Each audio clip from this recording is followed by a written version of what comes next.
नमस्कार। और हमारे साथ में हैं पुरुषोत्तम शर्मा, जो अखिल भारतीय किसान महासभा के राष्ट्रीय सचिव हैं। तो सर ये बताइए कि आप जो है ये कब से ये गाजीपुर पे हैं और कहाँ कहाँ आपका संगठन इस आंदोलन में है, सक्रिय है? गाजीपुर पर तो 28 तारीख से किसान पहुंचना शुरू कर गए थे। 28 नवंबर से 28 नवंबर 2020 से जी किसानों का पहला जत्था यहाँ पर टिकैत जी के नेतृत्व में पहुँच गया। और मैं भी जो है 28 को 29 को यहाँ जो है किसानों के बीच आया हूँ। हालांकि मैं जो है टीकरी पर हमारे जत्थे पहले पहुँचे हैं, पंजाब से टिकरी और सिंघू पर, तो मैं जो है टीकरी पर जो है पहले जत्थे के यहाँ जो है पहुँच गया था 27 तारीख को। फिर 28 को मैं यहाँ आ गया और उसके बाद से हम लोग सभी जो मोर्चे हैं, खास करके सिंघू, टिकरी और गाजीपुर, इन तीनों मोर्चों पर मैं लगातार जा रहा हूँ, क्योंकि दिल्ली के चारों ओर जो 5 मोर्चे लगे हुए थे, इन 5 मोर्चों में से 5 मोर्चों पर हमारा संगठन है। और बड़ी ताकत हमारी टिकरी पर है, उसके बाद दूसरी बड़ी ताकत हमारी सिंघू पर है, और फिर यहाँ हम गाजीपुर पर एक वो हैं, यहाँ पर हैं। और हम लोगों का जो है शाहजहाँपुर बॉर्डर है, राजस्थान से जुड़ा हुआ, वहाँ भी हमारे कैडर हैं, हमारा कैंप है। और हमारे कैडर जो हैं पलवल वाले पे भी थे, जिसको बीच में पुलिस ने उठा दिया। तो यही है। और देश भर में अगर आप कहें तो देश भर में करीब 21 राज्यों में हम लोगों का काम है, ऑल इंडिया किसान महासभा का। और उन 21 राज्यों में जो है हम लोग इस आंदोलन को चला रहे हैं। न सिर्फ इसको चला रहे हैं, बल्कि किसानों के तमाम सवालों को लेकर के हम लोग लगातार जो है आंदोलन में इस राज्य। तो आप लोगों की क्या मांगे हैं सरकार से? अभी तो देखिए सारी मांगें पृष्ठभूमि में चली गई हैं। किसान आंदोलन की जो अलग अलग राज्यों की, क्योंकि हमारा तो विविधता भरा देश है और हर राज्य की अपनी अपनी कंडीशन है, तो इसलिए डिमांड भी उसी तरीके से उन कंडीशंस के हिसाब से होती हैं। लेकिन जो जनरल डिमांड पिछले 4 साल से हम लोग जिसको लेकर के लड़ रहे थे पूरे देश भर में, वो था कर्ज मुक्ति का सवाल। किसानों और ग्रामीण गरीबों की कर्ज मुक्ति हो पूरी तरीके से, और स्वामीनाथन आयोग की सिफारिशों के अनुरूप जो है C2 प्लस 50% मुनाफा जोड़ करके किसानों को उनके फसलों का न्यूनतम समर्थन मूल्य देने की सरकार गारंटी करे। तो इस सवाल पर हमारे आंदोलन चल रहे थे, लगभग 3.5 साल से ऊपर हो गया। लेकिन सरकार ने ये जो पेंडेमिक का दौर था, कोविड का, इस दौर में मोदी सरकार WTO के दबाव में और वैश्विक वित्तीय संस्थाओं के दबाव में ये सरकार पूरी तरह से वर्ल्ड ट्रेड ऑर्गेनाइजेशन, जी विश्व बैंक, और वो जो आपका IMF है, और प्लस जो है WTO, क्योंकि ये सरकार लगातार वित्तीय संस्थाओं से अंतर्राष्ट्रीय कर्ज ले रही है, और उनके कर्ज को लेने के लिए WTO की शर्तों को लागू करने की वो शर्तें लगाते हैं। तो इस सरकार ने उनके आगे घुटने टेक दिए। पूरी अर्थव्यवस्था हमारी चौपट है, कर्ज में ये देश को डुबाते जा रहे हैं, और उस कर्ज को लेने के लिए ये जो है राष्ट्र के पूरे आत्मसम्मान को, संसाधनों को जो है नीलाम करने पर तुले हुए। तो इसी दबाव में ये जो है इस पेंडेमिक दौर में इनको लगा कि शायद जो है कोई विरोध नहीं होगा, इसलिए ये चुपचाप ऑर्डिनेंस के रूप में इन कानूनों को पहले ले आए, और उसके बाद जो है इन्होंने तमाम जो संसदीय मर्यादाएं हैं, संसदीय परंपराएं हैं, और जो आपके लोकतांत्रिक जो प्रक्रिया है पूरी, उसका उल्लंघन करके ज़बरदस्ती इन बिलों को संसद के दोनों सदनों से पास करा दिया। तो उसके बाद फिर किसानों का गुस्सा ज़्यादा फूटा है, और अब हमारे सामने यही एजेंडा प्रमुख है। अभी हम लोगों ने इन तीनों कृषि कानूनों को वापस लेने की डिमांड की है, और MSP की गारंटी का कानून बनाने की डिमांड की है। इसी के लिए अभी पूरे देश भर का किसान सड़कों अभी तो सर देखिए चर्चा भी आपकी जो सरकार से बैठक हुई 8 10 12 बैठक लगभग 11 बैठक हो चुकी है, 11 बैठक हो चुकी है उसमें और क्या निर्णय आए, क्या लगा कि कुछ है इसमें कुछ ऐसा कुछ? देखिए निर्णय कुछ नहीं आए हैं। किसानों की तरफ से हम लोगों ने बता दिया है कि ये जो कानून है, क्योंकि लंबे समय तक सरकार यही कहती रही कि हम किसान को समझा रहे हैं और किसान समझ नहीं रहा। और अगर समझ नहीं रहा है तो भाई पूरे देश का किसान आंदोलन में क्यों है? किसान बेहतर तरीके से समझ रहा है कि आप क्या लाए।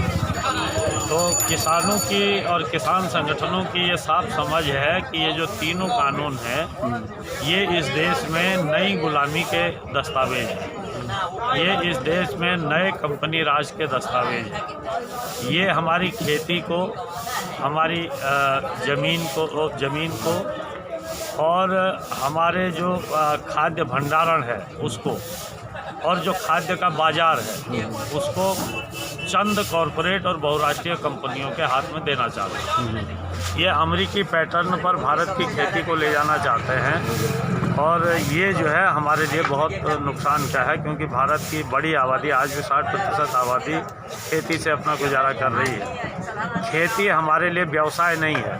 खेती अपने परिवार को जिंदा रखने का एक छोटा सा साधन भारत के किसानों का है। 85% आबादी हमारी खेती से सिर्फ अपने परिवार की ज़रूरतों के लिए खाद्यान्न पैदा करती है और उससे अगर थोड़ा बहुत कुछ बचता है तो उसको बाज़ार में बेचती है। तो खेती हमारे लिए व्यवसाय नहीं है। ये सरकार खेती को व्यवसाय बनाना चाहती है इन कानूनों के जरिए, और इसलिए जो है ये यहाँ कॉरपोरेट पूंजी और बहुराष्ट्रीय निगमों की पूंजी को जो है लाना चाहती है, इसको उनके हाथ में देना चाहती है। दूसरा, ये जो खाद्य वस्तुएं हैं जो आज तक जीवन के लिए आवश्यक थी, तो इन खाद्य वस्तुओं को ये अब उपभोक्ता वस्तु में बदलना चाहते हैं।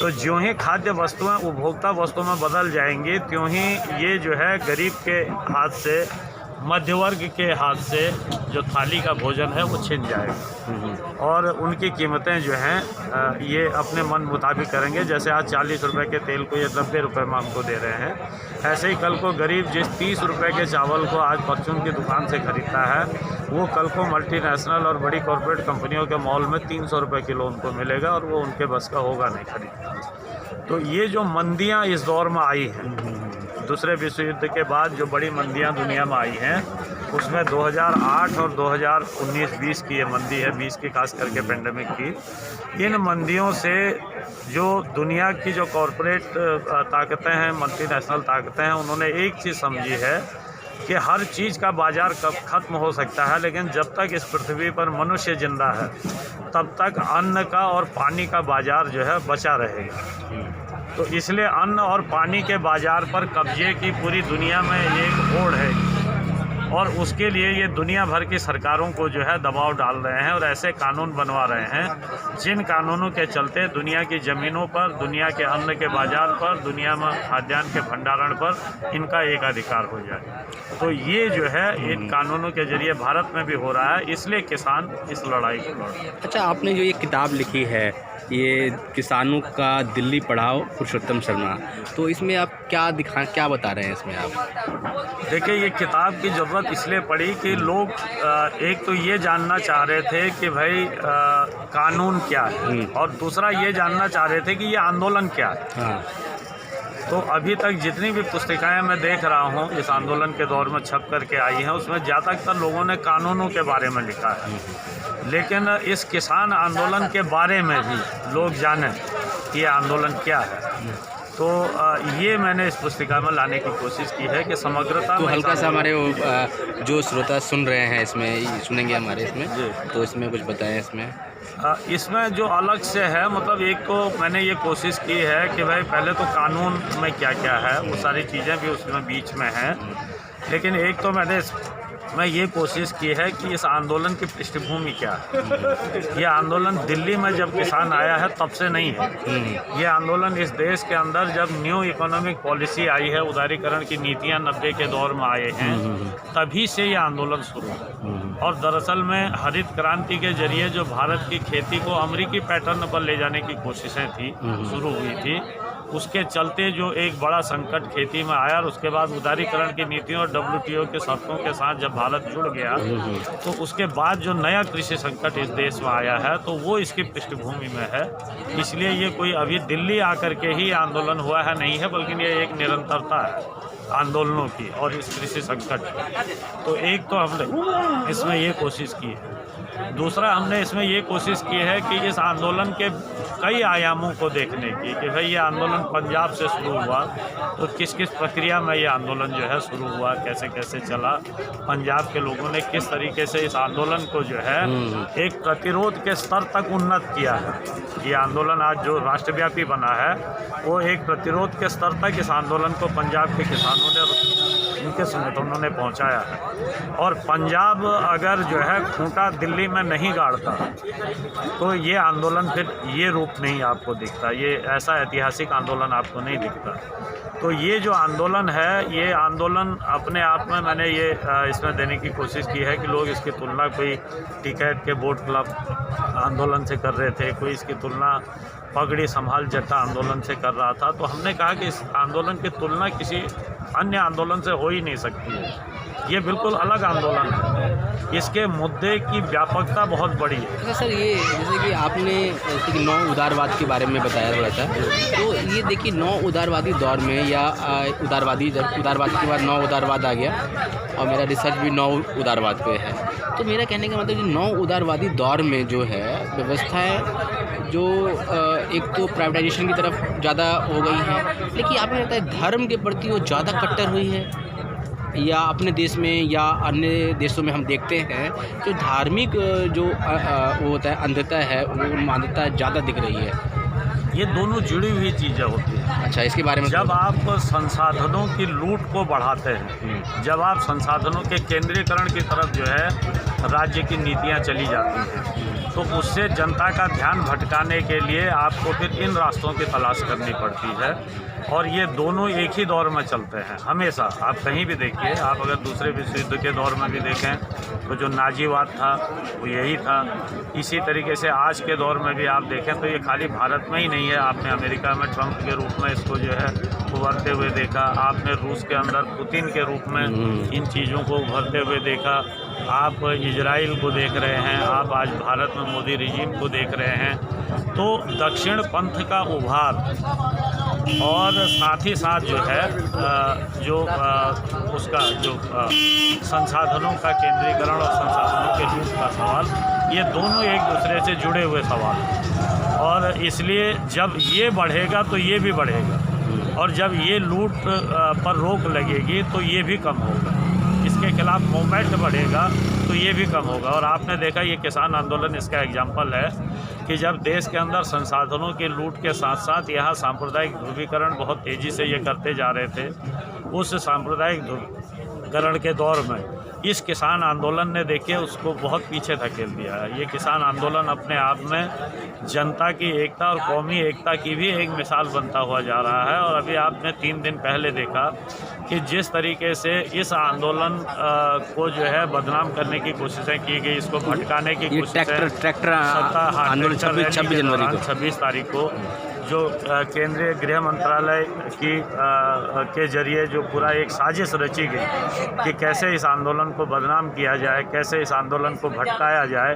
हालांकि किसान संगठनों ने इसको काफ़ी संभाला, बहुत छोटी मोटी ही घटनाएं हुई, लेकिन बावजूद इसके एक बड़ी साजिश थी कि भाई इसको अब सिखों के खिलाफ एक सांप्रदायिक रूप में बदल दिया जाए और सिखों के कत्लेआम 84 जैसा एक माहौल यहाँ पर बना दिया जाए। तो इस काम में जो है RSS, BJP और केंद्रीय गृह मंत्रालय पूरा जो है उनको संरक्षण दे रहा था। दिल्ली पुलिस उनके जो है तो उसके मनसूबों को, यूपी पुलिस उनके मनसूबों को पूरा करने में लगी हुई थी। तो लेकिन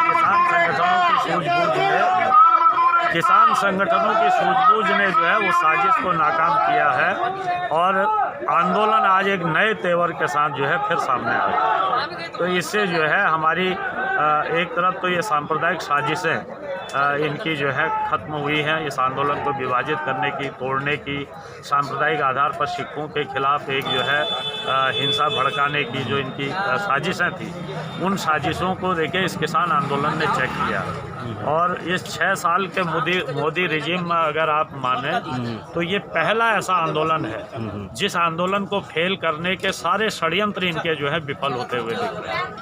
अच्छा, ये तो मुझे ऐसा लगता है, मैंने 1-2 क्वेश्चन इस संदर्भ में पूछा भी है अन्य किसान नेताओं से जो आंदोलन में हैं, तो आपको नहीं लगता है कि सरकार को ये भरोसा हो चुका है कि जैसे कि अभी जो आंदोलन हुए हैं, जैसे कि CA NRC आंदोलन, वो भी 3-4 महीना आंदोलन चला और व्यापक पैमाने पे चला, और उसको लगा कि जैसे हमने उसको ख़त्म कर दिया, इसको भी ख़त्म कर देंगे, या ऐसा, या वो उसको लगता है कि मतलब वो इसमें सफल हो रही है। अब जैसे आपने बताया कि 26 जनवरी के बाद में जो लाल किले पे झंडा फहरा दिया, और अभी वहाँ पर सिंधु बॉर्डर पे या टिकरी बॉर्डर पे अभी किसानों के विरोध में लोग खड़े हो गए। ये बेशक इनके ही लोग हैं या क्या हैं, लेकिन मतलब ये जो स्थिति लाई है, इसके संदर्भ में कुछ कहें आप?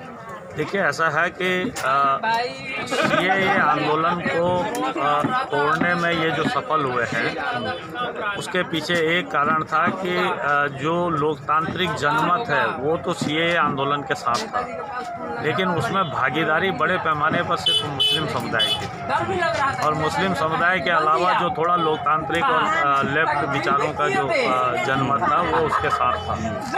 लेकिन ये जो किसान आंदोलन है, क्योंकि उसको वो उनके लिए बहुत आसान खेल बन गया था, भारत के अंदर एंटी मुस्लिम और ये सब जो खेलना है, ये उसमें वो बहुत माहिर है और वो उनके लिए बहुत आसान खेल है। ये इनके लिए इतना आसान नहीं था, क्योंकि सिख जो है भारत की आर्मी से लेकर के और तमाम जगहों पर सिखों की एक बड़ी भूमिका है, और देश की आज़ादी की लड़ाई में भी सभी लोगों की भूमिका रही, लेकिन सिखों की गदर आंदोलन से लेकर के ये सब में जो है गदरी बाबाओं का इस सब का एक बड़ा योगदान रहा है। लेकिन इस आंदोलन की खासियत ये रही है कि इसमें चूँकि किसान आंदोलन है और तमाम संगठन इसमें जुड़े हुए हैं, तो पंजाब के तो सिर्फ 32 संगठन हैं, 500 से ज़्यादा संगठनों का ये संयुक्त मोर्चा है।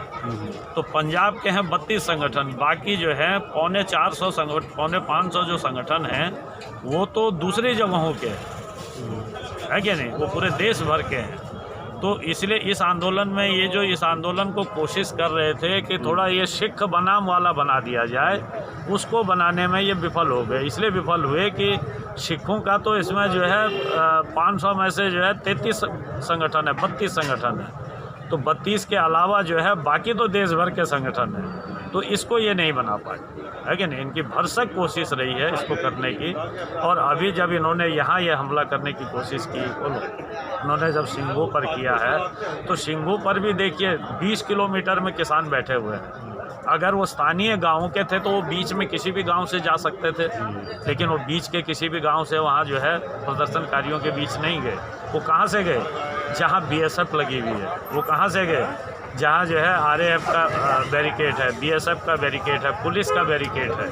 3 बैरिकेड हैं, दिल्ली पुलिस, पहले BSF है, फिर जो है RAF है, फिर दिल्ली पुलिस है। और उन तीनों बैरिकेडों को 3 दिन से इन्होंने ऐसा कर दिया जहाँ ये सिंगल आदमी को नहीं जाने दे रहे, किसी को नहीं जाने दे रहे हैं। इन्होंने 200 लोगों को लाठी डंडे और हथियार लेकर के वहाँ जाने की अनुमति दे दी, चुपचाप दे दी। ये बिना गृह मंत्रालय की इजाज़त के, बिना गृह मंत्रालय के आदेश के हो ही नहीं सकता, है कि नहीं। इसमें सीधे सीधे मेरा आरोप है कि ये गृह मंत्री अमित शाह इसमें पूरी तरीके से इन्वॉल्व है। जी। और जब इन्होंने वो हमला करने लगे तब भी सब मूक दर्शक बने रहे, पुलिस और RAF मूक दर्शक बनी रही। और उनके हमलों से घायल जब किसानों ने अपनी आत्मरक्षा के लिए जब प्रतिरोध किया, तो तब पुलिस उसमें कूदी है। तब तक जो है पुलिस और RAF जो है बिल्कुल शांत तरीके से उनको हमला करने देते रहे, तोड़फोड़ करने देते रहे। तो ये पूरा जो है सरकार की साजिश रही। लेकिन इस साजिश के खिलाफ आप देखें तो जो टिकैत जी ने जो पोजीशन ली, इसने आंदोलन को एक नया तेवर दे दिया है, नई धार दे दी है। और पूरा हरियाणा से लेकर के पश्चिम उत्तर प्रदेश की पूरी जनता जो है, पूरा किसान उमड़ पड़ा है ना। और आज टिकरी बॉर्डर पर, आज जो है सिंघू बॉर्डर पर जो पंजाब के किसान डेरा डाले हुए हैं उनके साथ बड़ी मात्रा में हरियाणा का किसान आ गया है। अब इनके लिए वो एंटी सिख बनाना जो है संभव नहीं रह गया है। इसलिए पुलिस के संरक्षण में गृह मंत्रालय के इशारे पर जो है पुलिस को शांत करा करके जिस तरीके से हमला कराया गया है, बीएसएफ को शांत करा के जिस तरीके से संगठित ये हमला कराया गया है, अब उनका ये साहस नहीं है, क्योंकि हरियाणा भी जो है उनके साथ मजबूती से खड़ा हो गया है और पश्चिमी उत्तर प्रदेश, हरियाणा यहाँ भी खड़ा हो गया है। तो सरकार को पीछे कदम हटाने पड़े हैं और जो साजिश इन्होंने सीएए विरोधी आंदोलन के साथ की, जो साजिश इन्होंने जेएनयू के छात्र आंदोलन के साथ, जामिया के छात्र आंदोलन के साथ की, जो साजिश इन्होंने जो है भीमा कोरेगांव आंदोलन के साथ की है कि नहीं, वो साजिश जो है इनकी किसान आंदोलन में विफल हो गई है। किसान संगठनों ने उसको विफल कर दिया है और हम इन साजिशों को कामयाब नहीं होने देंगे। ये किसान ही एक ऐसी ताकत है जो इस फांसीवाद के जो है बढ़ते घोड़े की लगाम जो है पकड़ेगा, थामेगा और इसको रोकेगा इस देश के। सर जय जवान की एक अस्मिता की लड़ाई तो बन चुकी है। जो जय जवान बोलते हैं, जय किसान का नारा है, हम बचपन से सुनते आ रहे हैं। भाई किसान एक जवान की भांति खेतों में काम करता है। हमारे खुद पिताजी छोटे से किसान हैं। तो ये तो एक अस्तित्व की बात तो बनी गई है। और ये जो सरकार कह रही है कि भाई इसमें आड़ती जो है वो ख़त्म हो जाएगा, किसानों को बहुत बेनिफिट होगा। हमने तो एक आज़ादी के बाद एक नया चीज़ किया है किसानों के लिए, तो इस संदर्भ में कुछ बताएं। झूठ बोलते हैं। और ये किसानों को बोल रहे हैं कि हम तो किसान निधि दे रहे हैं 6,000 रुपया फर्टिलाइज़र के बारे में। हमने कह दिया हमको भीख नहीं चाहिए, आप इस भीख को वापस ले जाइए, हमको हमारा मेहनताना पूरा दीजिए। ठीक है, हम भीख मांगने वाले नहीं है, किसान भीख मांगने वाला नहीं है जी। किसान दुनिया को पाल रहा है, देश को पाल रहा है, हमको भीख नहीं चाहिए। आप हमको जो है हमारी फसलों का जो दाम है वो दे दीजिए। एक बात। दूसरी बात यह है कि अगर आप इसको देखें कि भाई जय जवान जय किसान का नारा लगता है, इस आंदोलन पर दमन जो है सरकार नहीं कर पा रही है। उसके पीछे एक कारण ये भी है कि भाई सेना में तो हमारे ही बच्चे हैं, सैनिक बलों में हमारे बच्चे हैं, पुलिस में हमारे बच्चे हैं, और इतने बड़े पैमाने पर जब देश भर में किसानों की गोलबंदी हो रही है और किसान जो है इस आंदोलन के साथ जुड़ते जा रहे हैं, तो अगर किसानों के इस आंदोलन का सरकार ने दमन करने की कोशिश की तो आर्मी में, अर्धसैनिक बलों में, पुलिस में विद्रोह हो जाएगा। उसका एक हिस्सा जो है अपने माँ बाप के साथ, अपने भाई बहनों के साथ खड़ा हो जाएगा। तो ये जो है, इसलिए इस आंदोलन को पार्टी आंदोलनों की तरह कुचलना आसान नहीं है। दूसरी ये बात है कि जो इन्होंने जेएनयू के साथ किया, जो इन्होंने जामिया के साथ किया, सीएए विरोधी आंदोलन के साथ किया, जो इन्होंने भीमा कोरेगांव के साथ किया, उस समय तक स्थितियां दूसरी थी। स्थितियां दूसरी ये थी कि नई पीढ़ी, जो पढ़ी लिखी पीढ़ी है और जो सोशल मीडिया में एक्टिव रहती है, क्योंकि हमारी पीढ़ी तो बहुत कम है लेकिन सोशल मीडिया में नई पीढ़ी एक्टिव रहती है, तो इस नई पीढ़ी का तब तक खेती से, किसान आंदोलन से दिलगाव था। इस आंदोलन ने, और ख़ास करके ये जो पेंडेमिक आया है जिसमें सारे रोजगार छीने हैं, सरकार भी जो है सारे संसाधनों को, आपने तो मास्क भी नहीं लगाया हुआ है, हाँ, बेचने में लगी हुई है। तो ऐसे दौर में जो है, जो नौजवान है उसको अपना अंधकारमय भविष्य दिख रहा है। जब रोजगार और व्यवसाय खत्म है तो नौजवान को लग रहा है कि अंतिम आशा ये ज़मीन है, और अगर ये ज़मीन भी जा रही है तो फिर हमारा भविष्य क्या है। इसलिए हमारी नई पीढ़ी लौटी है। 30 साल से जिस नई पीढ़ी को हम किसान आंदोलन में नहीं देख रहे थे, जब हम यहाँ पड़ाव डालने आए उस समय हमारे साथ 15% नौजवान था। आज 60% से ऊपर नौजवान हमारे साथ यहाँ पर, हमारी नई पीढ़ी यहाँ आई है और ये नई पीढ़ी सोशल मीडिया में बहुत एक्टिव है। अब ये हकीकत से परिचय हो गई है। तो ये जो गोदी मीडिया का प्रभाव इससे पहले था, उस गोदी मीडिया के प्रभाव को इस नई पीढ़ी ने काटा है। और आज जो सोशल मीडिया है वो एक ज़बरदस्त वैकल्पिक मीडिया के रूप में जो है सही बातों को लोगों तक पहुंचा रहा है। इसलिए अब गोदी मीडिया का जो प्रचार है उसका उतना असर नहीं है, बल्कि आंदोलन का असर जो है अब लोगों के बीच ज़्यादा जा रहा है। तो पिछले आंदोलन और इस आंदोलन में ये एक बड़ा फ़र्क है जी। तो आप कुछ संदेश दें ताकि लोग जो है गली कस्बे से जो शहरीकरण है, मतलब दिल्ली जैसे शहरों में मुझे लगता है कि गली में मतलब कि लोग गली से निकल के आएँ और इस कानून को विरोध करें, उसके लिए क्या मतलब बताएंगे आप? देखिए, ये तो दिखा है कि अभी जब हमने ट्रैक्टर मार्च निकाला है, हाँ हाँ। तो उसकी असली तस्वीर दुनिया के सामने ना आए, इसके लिए ये लाल किला और ITO वाली साजिश जो है रची गई। और इस साजिश को, जैसा मैंने कहा, कि पुलिस के जरिए अंजाम दिया गया। लेकिन अगर आप हकीकत में देखेंगे तो 95% किसान तो अपने तय रूटों पर मार्च निकालते हैं। अच्छा, उसका रिस्पॉन्स कैसा रहा? और जो 95% किसान अपने तय रूटों पर मार्च निकाले, उन रूटों पर दिल्ली की जनता ने फूल बरसाए। उन रूटों पर दिल्ली की जनता ने लोगों को मिठाई खिलाई, फल बांटे, बिस्कुट बांटे, नाश्ता बांटा और स्वागत किया नारे लगाते हुए। तो मतलब दिल्ली की जनता ने जिस तरीके से उतर करके इस किसान परेड का स्वागत किया है, ये याद दिलाता है 60 के दशक में जब हमारी 26 जनवरी की परेड निकलती थी, आर्मी निकलती थी, तो सड़क के किनारे खड़े होकर के जिस तरीके से जनता उस समय स्वागत करती थी, वो आज हमने देखा कि किसानों की परेड का जो है स्वागत किया जनता ने। तो दिल्ली की जनता तो पक्ष में है, पूरी तरीके से जनता ने ये किया है। ये चंद RSS भाजपा के गुंडे हैं जो लोग इस तरीके की घटना को अंजाम दिए हैं।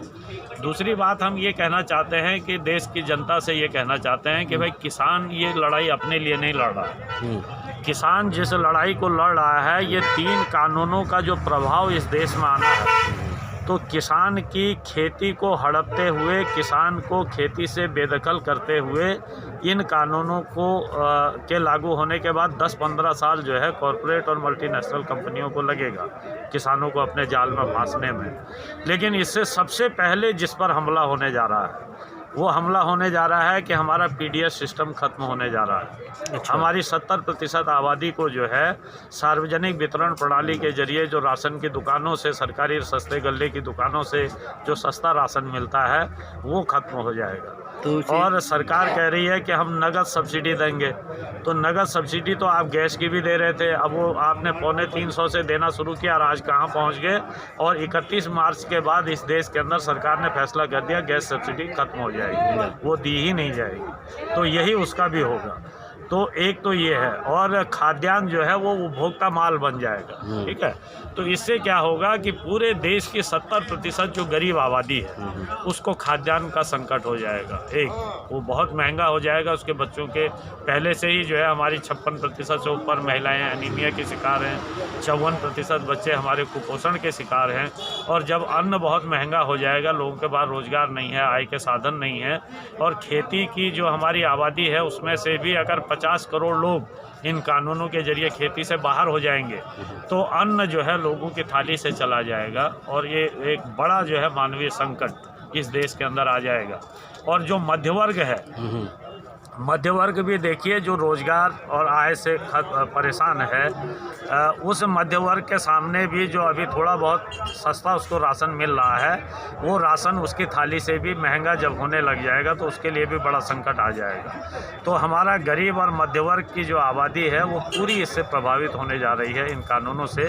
तो इसलिए हम ये कहना चाहेंगे कि इस देश के जो नौजवान हैं, जो गरीब हैं, मध्य वर्ग है, वो जो है इन 3 कानूनों के खिलाफ़ आएँ, सड़कों पर आएँ, इन 3 कानूनों को ख़त्म कराने के लिए आएँ। और यही जो है इस देश के जो आम लोगों की जो है खाद्य सुरक्षा की गारंटी करेगा, वरना बहुत बड़े संकट में जो है हमारी बड़ी आबादी जाने वाली है। तो सर, कोविड के दौरान मतलब कि बहुत बड़ी बात है जब लोगों को अपना एक जान बहुत प्यारा होता है लोगों को, और उसकी परवाह ना करते हुए आप लोग आए, इसका क्या रहा इसमें, मतलब कि क्या संदेश देना चाहते थे कि भाई हमें अपनी जान की परवाह नहीं है, हमें? देखिए, हमको तो हमारा इतनी बड़ी आबादी वाला देश है, दुनिया की दूसरी सबसे बड़ी आबादी है हमारी, पहला चीन है, दूसरी हमारी है।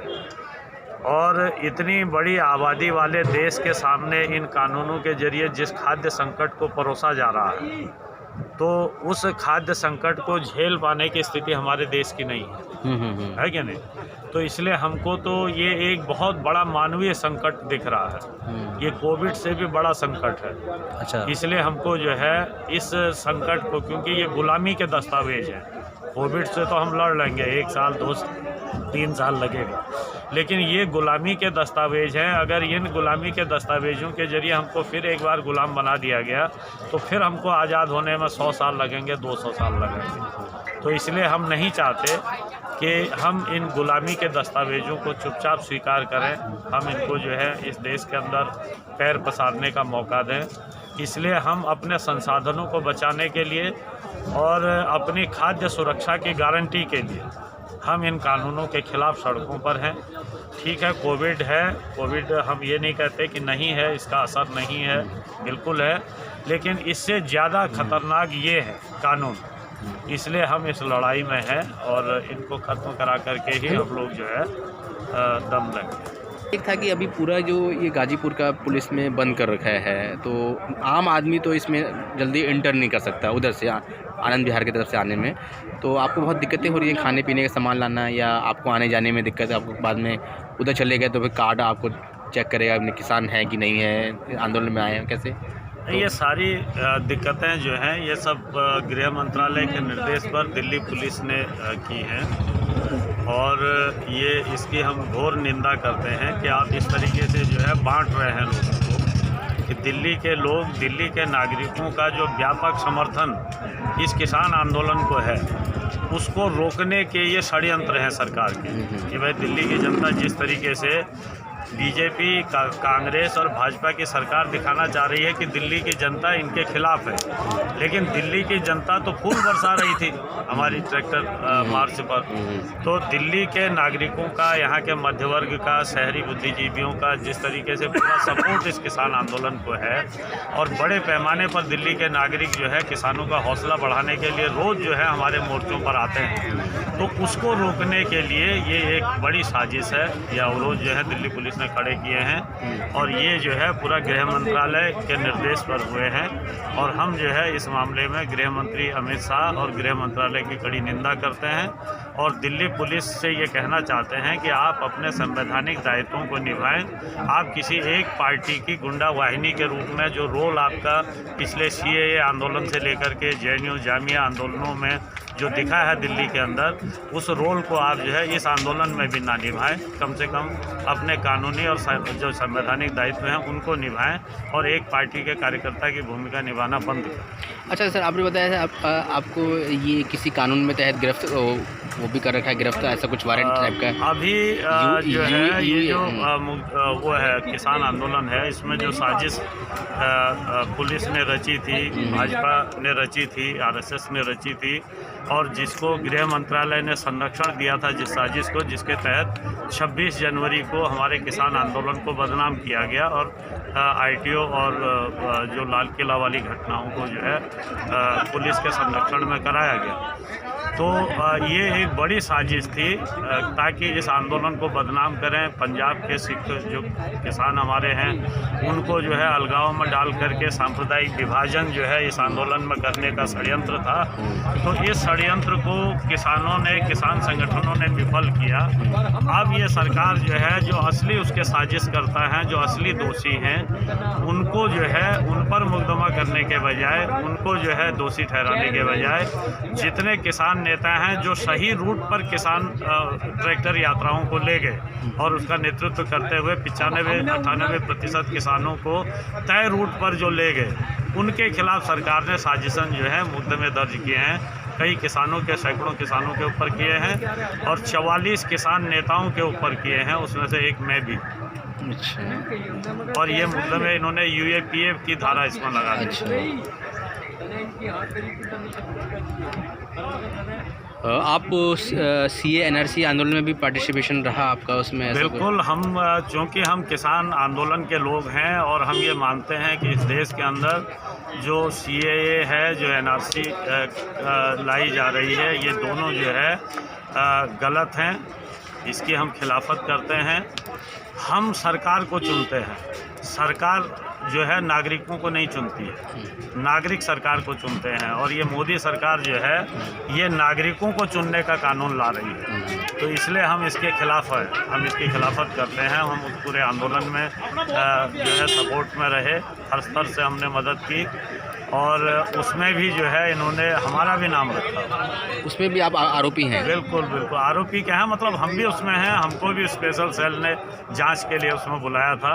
और हम तो इन सबको तगमा मानते हैं, हमारे कामों का पुरस्कार मानते हैं। हम जनता तो के उस हित पे के अभी लिए, आरोप अभी चल रहे हैं, खत्म हो गया उसको? वो तो अभी चल रहा है, केस चल रहे हैं। तो हम जो है जनता के हित के लिए लड़ रहे हैं, और जनता के हितों के खिलाफ काम करने वाली सरकार अगर हम पर मुकदमे लाद रही है तो वो हमारे लिए तगमा है, हमारे लिए पुरस्कार है।